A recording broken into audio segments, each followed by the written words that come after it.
춘천의료원 3층 안병동은 새벽 5시면 언제나 고요했다. 복도 끝에 간호사실에는 형광등 하나만이 밤새 환자들을 지켜보는 간호사들을 비추고 있었다. 김소영은 의자에 기댄 채로 차트를 들여다보고 있었지만 작은 글씨들이 자꾸만 춤을 추는 것 같았다. 28배 소영에게 야간 근무는 여전히 버거웠다. 특히 안병동에서의 밤은 더욱 무겁고 길었다. 환자들의 신음소리, 가족들의 흐느낌, 그리고 때로는 정적보다 더 무서운 침묵들이 교대로 찾아왔다. 소영은 커피잔을 들어 올렸지만 이미 식어버린 아메리카노는 쓴맛만 남아있었다. 벽시계의 초침이 규칙적으로 움직이는 소리만이 간호사실을 채우고 있었다. 동료 간호사 박미연은 이미 1시간 전부터 깜빡깜빡 졸고 있었다. 그녀도 이틀 연속 야간 근무였다. 소영은 미연의 어깨에 담요를 덮어주며 작은 미소를 지었다. 서로가 서로에게 의지할 수밖에 없는 이곳에서 동료들은 가족보다 더 소중한 존재였다. 병동의 환자들을 하나씩 떠올려 보았다. 2층 침대 301호실의 김할머니는 어제부터 식음을 전폐하시더니 오늘은 가족들이 모두 모여들었다. 3035실의 20대 백혈병 환자는 항상 밝게 웃으며 간호사들을 격려해주곤 했지만 소영은 그 웃음 뒤에 숨겨진 두려움을 알고 있었다. 그 중에서도 가장 오래 입원해 있는 환자는 3055실의 박민수 씨였다.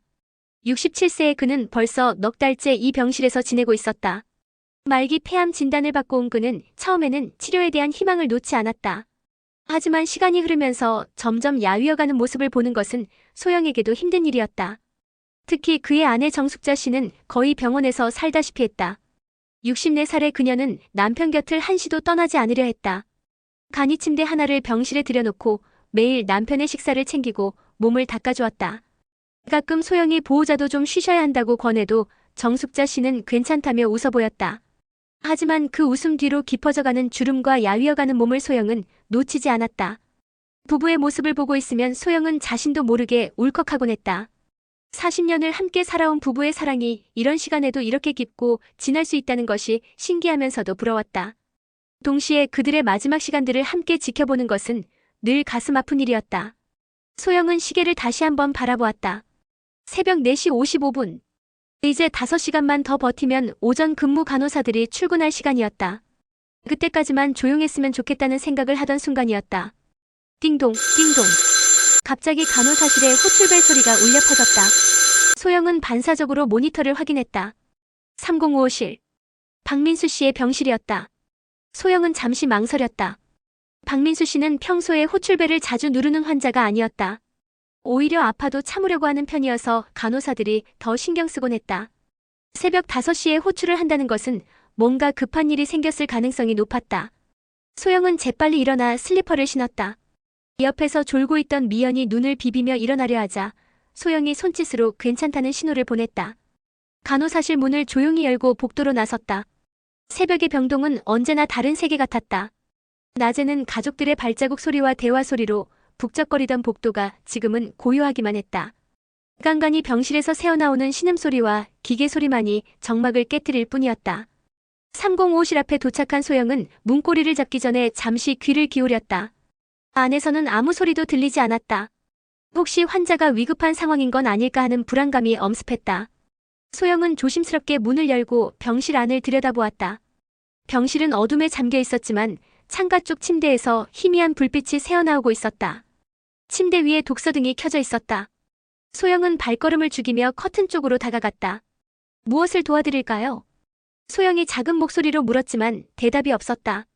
혹시 환자가 의식을 잃은 건 아닐까 하는 걱정이 들어 소영은 서둘러 커튼을 젖혔다. 박민수 씨가 침대에 반쯤 일어앉아 있었다. 그의 손에는 빨간 사과 하나가 들려 있었다. 소영을 보자 그는 미안한 듯 웃으며 사과를 내밀었다. 간호사님, 나 이것 좀 깎아주세요. 소영은 잠시 말을 잃었다. 급히 달려왔는데 사과를 깎아달라니. 게다가 새벽 5시에. 옆간이 침대에서는 정숙자 씨가 곤히 잠들어 있었다. 며칠 밤을 제대로 잠들지 못한 듯 깊게 잠든 모습이었다. 아저씨, 이런 건 보호자분께 부탁하시면 되잖아요. 지금 새벽이고 다른 환자분들도 주무시는 시간인데요. 소영의 목소리에는 작은 짜증이 섞여 있었다. 응급 상황인 줄 알고 뛰어왔는데 고작 사과를 깎아달라는 부탁이었다. 하루 종일 서서 일하고 밤새 깨어있는 몸은 이미 한계에 다다르고 있었다. 그냥 좀 깎아줘요. 제발이요. 박민수 씨의 목소리에는 간절함이 묻어 있었다. 그의 눈빛을 보니 단순한 변덕이 아니라는 것을 소영도 느낄 수 있었다. 하지만 피로에 지친 몸과 마음은 쉽게 이해하려 들지 않았다. 정말 지금 당장 깎아드려야 하나요? 아침에 보호자분이 일어나시면. 아니에요, 지금 깎아주세요. 부탁입니다. 박민수 씨의 목소리가 더욱 간절해졌다. 다른 환자들이 깰까봐 큰 소리를 낼 수도 없었고 환자의 애원하는 눈빛을 보니 거절하기가 쉽지 않았다. 소영은 한숨을 내쉬며 고개를 끄덕였다. 알겠어요. 잠깐만 기다려보세요. 소영은 간호사실로 돌아가 과도를 가져왔다. 이런 일로 환자를 깨워서는 안 된다는 생각과 함께 도대체 왜 새벽에 갑자기 사과를 깎아달라고 하는지 궁금했다. 소영은 작은 도마와 과도를 들고 305호실로 돌아왔다. 박민수 씨는 여전히 침대에 반쯤 일어앉아 사과를 소중히 품고 있었다. 그의 얼굴에는 안도의 표정이 떠올라 있었다. 여기서 깎아드릴게요. 소리나지 않게 조심할게요.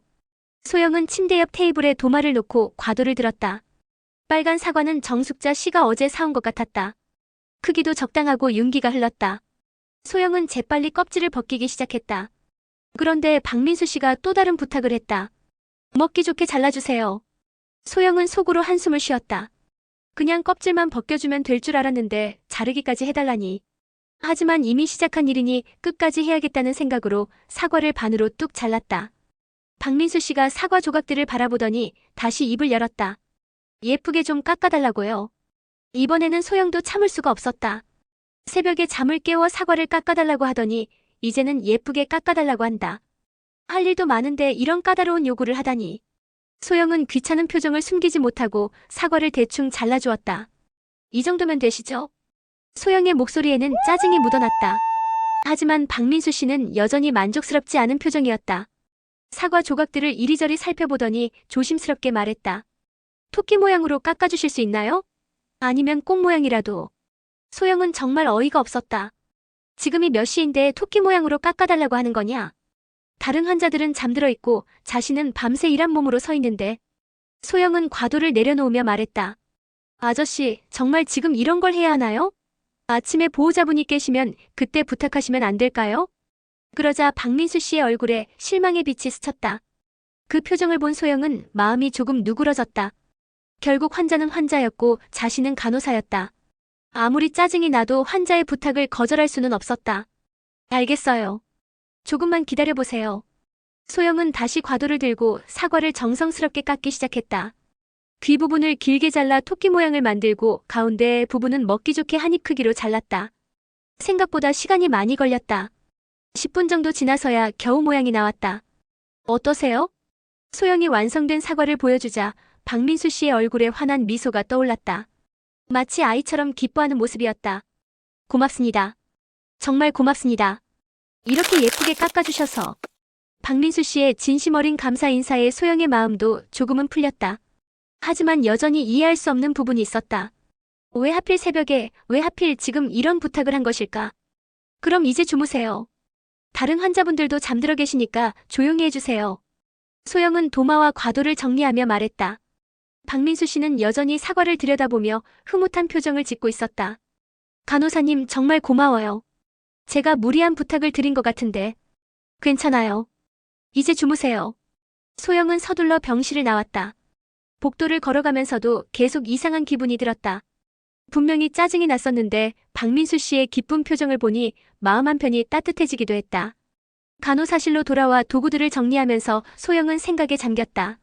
환자들에게는 작은 것 하나도 소중할 수 있다는 걸 알면서도 때로는 업무에 치여 그런 마음을 놓치게 되는 것 같았다. 특히 야간 근무 때는 더욱 그랬다. 하지만 여전히 궁금했다. 왜 하필 새벽에, 왜 그렇게 간절하게 사과를 깎아달라고 했을까? 그리고 왜 그렇게 예쁜 게 깎아달라고 했을까? 분명히 특별한 이유가 있을 것 같았지만 지금은 그 이유를 알 수 없었다. 새벽 6시. 박민수는 조심스럽게 사과를 손에 들고 있었다. 간호사가 깎아준 토끼 모양의 사과는 정말 예뻤다. 마치 선물 같았다. 그는 흐뭇한 미소를 지으며 옆에서 잠든 아내를 바라보았다. 정숙자는 간이 침대에서 깊이 잠들어 있었다. 며칠 동안 제대로 잠을 자지 못한 탓에 평소보다 깊게 잠든 것 같았다. 박민수는 아내의 편안한 잠든 모습을 보며 마음이 아팠다. 자신 때문에 이렇게 고생하고 있는 아내에게 미안한 마음뿐이었다. 40년. 정말 긴 시간이었다. 25살에 만나 26에 결혼한 이후로 지금까지 그 긴 세월 동안 박민수는 아내에게 제대로 된 선물을 해본 적이 거의 없었다. 가난했던 신혼 시절에는 돈이 없어서 조금 여유가 생긴 후에는 바쁘다는 핑계로 늘 미뤄왔다. 특히 사과 깎기는 정숙자가 늘 아쉬워했던 부분이었다. 친구들이 남편이 사과를 깎아준다는 이야기를 할 때마다 정숙자는 부러워했다. 박민수도 몇 번 시도해봤지만 손재주가 없어서 늘 울퉁불퉁하게 깎아졌고 정숙자는 웃으면서도 아쉬운 표정을 지었다. 그런데 이제는 항암 치료로 손에 힘이 없어져서 과도질조차 할 수 없게 되었다. 며칠 전부터 박민수는 계속 생각하고 있었다. 자신에게 남은 시간이 얼마 없다는 것을 알고 있었다. 의사는 직접적으로 말하지 않았지만 박민수 자신이 느끼고 있었다. 그래서 오늘만큼은 특별하게 해주고 싶었다. 오늘이 4월 15일. 40년 전 이맘때 둘이 작은 교회에서 결혼식을 올린 날이었다. 그때도 봄이었다. 벚꽃이 흩날리던 아름다운 봄날이었다. 박민수는 시계를 보았다. 새벽 6시 10분. 곧 정숙자가 깰 시간이었다. 그녀는 늘 6시 반이면 일어나서 세수를 하고 남편의 아침 식사를 준비했다. 병원 식사와 별개로 집에서 가져온 죽이나 미음을 끓여주곤 했다. 박민수는 가슴이 두근거렸다. 마치 20살 청년으로 돌아간 것 같은 기분이었다. 처음 정숙자에게 고백할 때의 그 떨림과 비슷했다. 과연 정숙자가 기뻐할까? 자신의 마지막 선물을 받아줄까? 잠시 후 정숙자가 몸을 뒤척이며 눈을 떴다. 천천히 몸을 일으키더니 남편을 바라보았다. 여보, 벌써 일어났어? 많이 아파? 아니야, 괜찮아. 잠깐만. 박민수는 떨리는 손으로 사과를 들어 올렸다. 토끼 모양으로 예쁘게 깎인 사과가 아침 햇살에 반짝였다. 여보, 이거. 정숙자는 잠시 어리둥절한 표정을 지었다.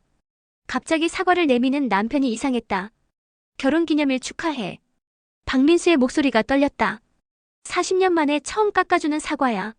늘 못 깎아줘서 미안했어. 정숙자의 눈에서 눈물이 흘러내렸다. 오늘이 결혼기념일이라는 것을 그녀도 기억하고 있었지만 이런 상황에서 남편이 선물을 준비했다는 것에 감동했다. 여보, 언제 이걸 깎았어? 손에 힘도 없는데. 박민수는 미소를 지었다. 새벽에 간호사님께 부탁드렸어. 정말 친절하게 예쁘게 깎아주셨어. 나는 못 깎아주지만 마음만은 전하고 싶었어. 정숙자는 사과를 받으며 흐느꼈다. 토끼 모양으로 깎인 사과가 그 어떤 선물보다 소중했다. 40년 동안 받고 싶었던 선물, 남편의 손으로 깎은 사과는 아니었지만 남편의 마음이 담긴 선물이었다. 고마워요, 여보. 정말 고마워요. 정숙자는 사과 한 조각을 입에 넣었다. 달콤하고 시원한 맛이 입안에 퍼졌다. 그 맛은 40년간 받은 그 어떤 선물보다 달콤했다. 박민수는 아내가 사과를 먹는 모습을 보며 만족스러운 미소를 지었다.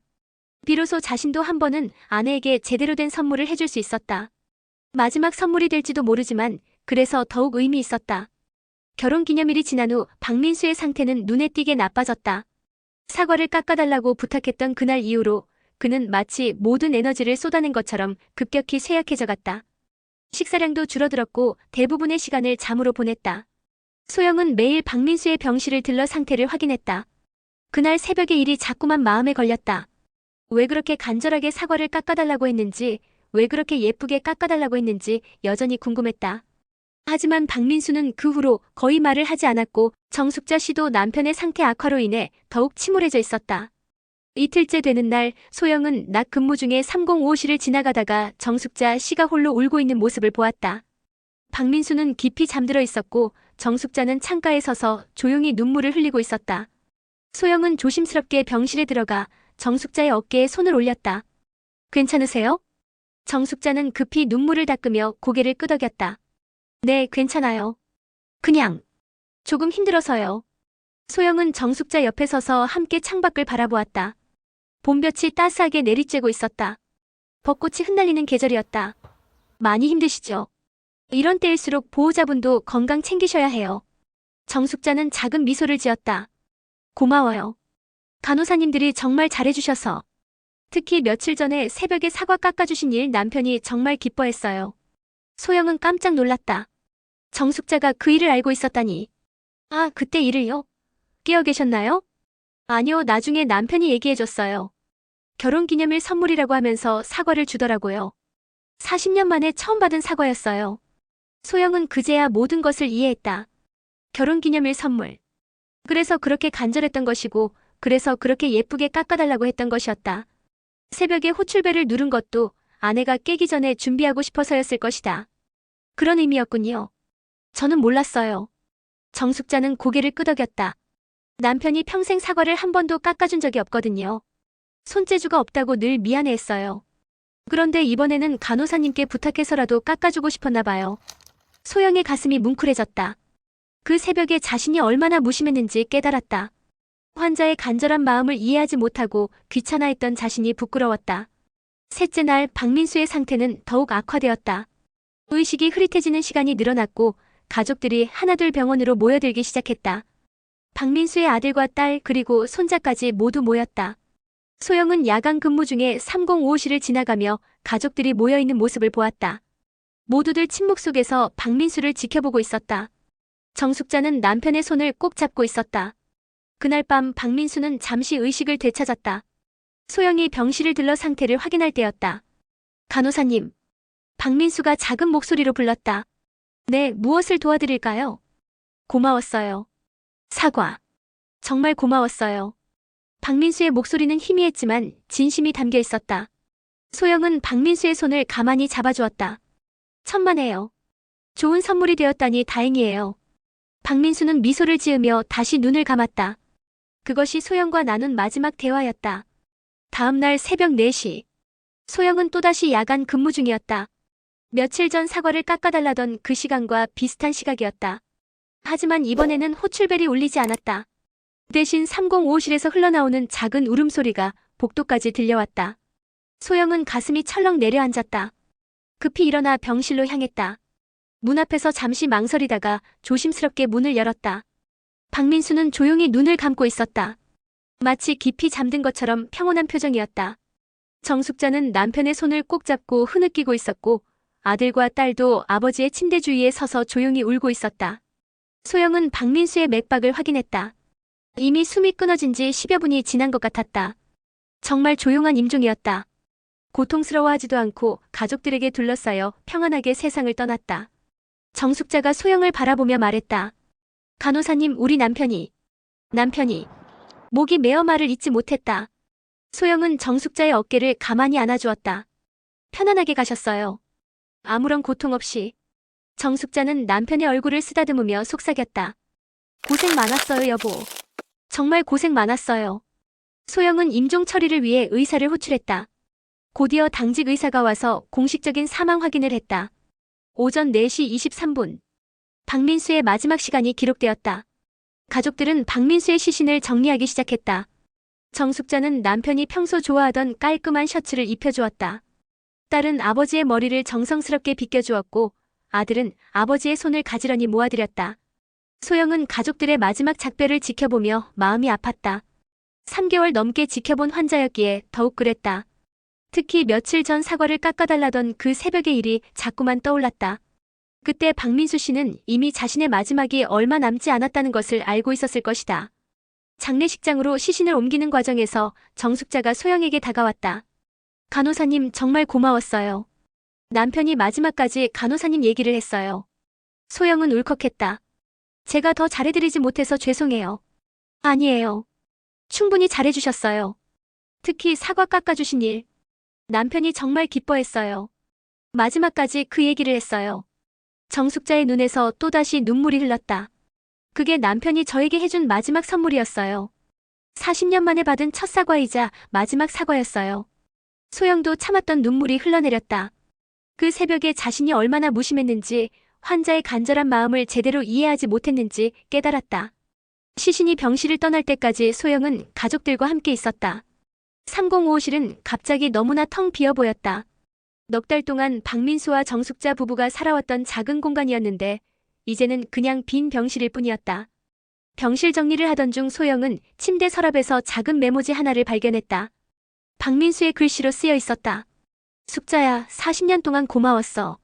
마지막에 사과라도 깎아줄 수 있어서 다행이야. 평생 사랑해. 소영은 그 메모지를 보며 더욱 마음이 아팠다. 박민수는 마지막까지 아내를 생각하고 있었던 것이다. 그리고 그 마지막 사랑을 표현하는데 자신이 작은 도움이 되었다는 것이 한편으로는 감사했지만 다른 한편으로는 그때 더 따뜻하게 도와드리지 못한 것이 후회되었다. 소영은 메모지를 정숙자에게 전해주었다. 정숙자는 남편의 마지막 편지를 보며 한참 동안 울었다. 간호사님도 이제 아시겠지만 우리 남편은 정말 따뜻한 사람이었어요. 마지막까지 저만 생각하고. 정숙자는 메모지를 가슴에 꼭 안고 말했다. 이 편지와 그때 그 사과, 그게 남편이 저에게 남겨준 가장 소중한 선물이에요. 소영은 정숙자의 말을 들으며 깊이 생각에 잠겼다. 작은 사과 하나가 이렇게 큰 의미를 가질 수 있다는 것, 그리고 환자들의 작은 부탁 하나하나에 얼마나 소중한 마음이 담겨 있는지 새삼 깨달았다. 3일장이 끝난 후 소영은 평소와 다름없이 일상으로 돌아갔다. 하지만 305호실을 지날 때마다 마음 한편이 무거웠다. 새로운 환자가 들어왔지만 여전히 박민수 씨와 정숙자 씨의 모습이 떠올랐다. 일주일이 지난 어느 오후 소영이 간호사실에서 업무를 보고 있을 때였다. 누군가 문을 두드리는 소리가 들렸다. 고개를 들어보니 정숙자 씨가 서 있었다. 많이 야윈 모습이었다. 검은 상복 대신 회색 카디건을 입고 있었지만 여전히 깊은 슬픔이 얼굴에 서려 있었다. 어머니, 어떻게 오셨어요? 소영은 급히 일어나 정숙자를 맞이했다. 간호사님께 꼭 드리고 싶은 말씀이 있어서요. 잠깐 시간 괜찮으시나요? 소영은 정숙자를 간호사실 한쪽 소파로 안내했다. 정숙자는 한참 동안 말을 잇지 못하다가 천천히 입을 열었다. 사실, 제가 고백할 일이 있어요. 정숙자의 목소리가 떨렸다. 그날 새벽에 간호사님이 사과 깎아주셨을 때 사실 저는 깨어 있었어요. 소영은 깜짝 놀랐다. 깨어 계셨다고요? 네. 남편이 호출벨 누르는 소리에 깼어요. 간호사님과 나누는 대화도 다 들었고요. 하지만 모른 척했어요. 정숙자의 눈에서 눈물이 흘러내렸다. 왜 모른 척하셨어요? 남편의 마음을 알았거든요. 평생 저에게 사과 한 번 깎아주지 못한 걸 늘 미안해했어요. 특히 결혼기념일마다 뭔가 해주고 싶어 했는데 손재주가 없다고 늘 포기했죠. 정숙자는 손수건으로 눈물을 닦았다. 그날 밤에 남편이 얼마나 간절해하는지 보였어요. 저를 깜짝 놀라게 해주고 싶어하는 그 마음을. 그래서 모른 척하고 계속 누워 있었어요. 소영의 가슴이 뭉클해졌다. 혹시 간호사님이 거절하시면 어쩌나 얼마나 가슴 졸였는지 몰라요. 다행히 간호사님이 들어주셔서 정말 고마웠어요. 그때 간호사님이 사과 깎는 모습을 몰래 지켜봤어요.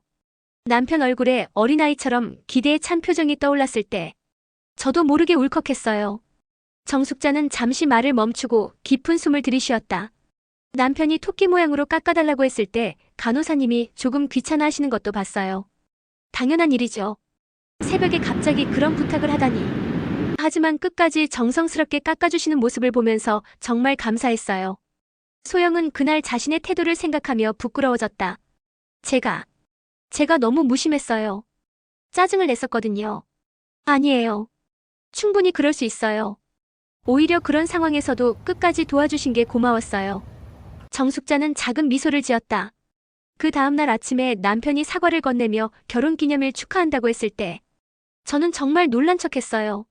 남편이 그렇게 기뻐하더라고요. 마치 처음으로 저에게 제대로 된 선물을 해준 것처럼. 그 사과가 얼마나 달았는지 몰라요. 40년 동안 받은 그 어떤 선물보다 달았어요. 남편의 마지막 사랑이 담긴 선물이었으니까요. 소영의 눈에서도 눈물이 흘러내렸다. 간호사님 정말 고마웠어요. 남편이 마지막 선물을 하고 떠나게 해주셔서 그것만으로도 충분했어요. 남편도 마지막에 한 번은 제대로 된 남편 역할을 할 수 있었다고 기뻐했어요. 정숙자는 소영의 손을 따뜻하게 잡았다. 간호사님도 아시겠지만 때로는 작은 일이 누군가에게는 세상에서 가장 큰 의미가 될 수 있어요. 그날 밤 간호사님이 해주신 작은 배려가 우리 부부에게는 평생 잊을 수 없는 선물이 되었어요. 소영은 더 이상 말을 할 수 없었다. 그저 눈물만 흘러내렸다. 자신이 그날 밤 얼마나 소중한 순간에 함께했는지, 그리고 얼마나 무심했는지 동시에 깨달았다.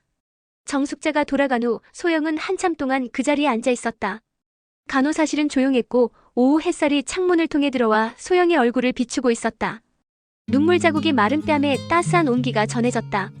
소영은 그날 밤의 일을 처음부터 다시 떠올려 보았다. 피로에 지쳐 짜증을 냈던 자신, 환자의 간절한 부탁을 귀찮아했던 자신, 그리고 마지못해 도와주면서도 내심 빨리 끝내고 싶어 했던 자신. 하지만 그 모든 순간들이 박민수 부부에게는 평생 잊을 수 없는 소중한 시간이었다는 것을 이제야 알았다. 3.3제곱미터 남짓한 병실 공간. 그곳이 그들에게는 세상의 전부였다. 그 작은 공간에서 40년 부부의 마지막 사랑이 꽃피었고 자신은 그 사랑의 마지막 증인이 되었던 것이다. 소영은 일어나서 305호실로 향했다. 새로운 환자가 입원해 있었지만 여전히 그 자리에는 박민수 부부의 흔적이 남아있는 것 같았다. 창가 자리 바로 그곳에서 박민수 씨가 떨리는 손으로 사과를 들고 있었고 정숙자 씨는 모든 것을 지켜보며 남편의 마지막 자존심을 지켜주고 있었다. 그날 이후 소영의 일상은 달라졌다. 환자들의 작은 부탁 하나하나에 더욱 귀 기울이게 되었다. 새벽에 물 한 잔을 달라는 할머니, 베개를 좀 더 높여달라는 할아버지, 손을 잡아달라는 중년 환자. 모든 요청이 예전과는 다르게 들렸다. 어느 날 야간 근무 중에 또 다른 환자가 호출벨을 눌렀다. 40대 남성 환자였는데 내일 수술을 앞두고 있었다. 소영이 병실에 들어가자 그가 조심스럽게 말했다. 간호사님 혹시 제 아내에게 편지 하나만 전해주실 수 있을까요? 내일 수술 전에. 소영은 선뜻 고개를 끄덕였다. 물론이에요. 어떤 편지인가요? 환자는 떨리는 손으로 편지지를 내밀었다. 사랑한다는 말을 제대로 해본 적이 없어서 혹시 모를 상황에 대비해서 써놨어요. 소영은 그 편지를 소중히 받아들었다. 박민수 씨의 마지막 메모가 떠올랐다. 사랑하는 사람에게 마음을 전하고 싶어하는 간절함은 모두 같았다. 그 후로도 소영은 수많은 작은 사랑들을 목격했다. 할머니를 위해 꽃을 꺾어달라는 할아버지, 딸에게 줄 목걸이를 깨끗이 닦아달라는 어머니, 아들의 사진을 베개맡에 놓아달라는 아버지. 모든 것이 소중했고 모든 것에 깊은 의미가 있었다. 소영은 동료 간호사들에게도 그날의 이야기를 들려주었다. 환자들의 작은 부탁에 담긴 큰 의미에 대해 우리가 때로 놓치고 지나치는 소중한 순간들에 대해 이야기했다. 그 이야기를 들은 동료들도 환자들을 바라보는 시선이 달라졌다. 봄이 지나고 여름이 왔다. 소영은 여전히 같은 병동에서 일하고 있었다. 하지만 예전의 소영과는 달랐다. 환자들의 말 한마디, 표정 하나하나에 더욱 주의 깊게 귀 기울였다. 때로는 바쁜 업무 중에도 환자의 손을 잡아주고 이야기를 들어주었다. 어느 날 저녁 소영은 박민수 씨의 사진이 실린 신문 부고란을 발견했다. 3개월이 지났지만 여전히 그의 온화한 미소가 선명했다. 소영은 그 사진을 오려서 자신의 수첩에 붙였다. 그리고 그 아래 작은 글씨로 적었다. 작은 사랑이 때로는 세상에서 가장 큰 선물이 된다는 것을 가르쳐준 분. 소영은 수첩을 덮으며 생각했다. 우리는 모두 누군가에게는 소중한 존재이고 우리의 작은 배려 하나가 다른 사람에게는 평생 잊을 수 없는 선물이 될 수 있다는 것을. 하찮은 것은 없다는 것을. 익숙한 것에 무뎌져서는 안 된다는 것을. 그날 밤 소영은 야간 근무를 마치고 집으로 돌아가는 길에 사과를 하나 샀다. 집에 와서 정성스럽게 토끼 모양으로 깎아 어머니께 드렸다. 어머니는 깜짝 놀라시며 기뻐하셨다. 사과를 드시는 어머니를 보며 소영은 미소 지었다. 작은 사과 하나에 담긴 사랑의 무게를. 그것이 얼마나 소중한 것인지를. 박민수 씨와 정숙자 씨가 가르쳐준 그 진실을 이제는 온전히 이해할 수 있었다. 새벽이 밝아오고 있었다. 또 다른 하루가 시작되고 또 다른 작은 사랑들이 피어날 것이었다. 소영은 그 모든 순간들을 놓치지 않겠다고 다짐했다. 그것이 간호사로서 그리고 한 사람으로서 자신이 할 수 있는 가장 소중한 일이라는 것을 알았기 때문이었다.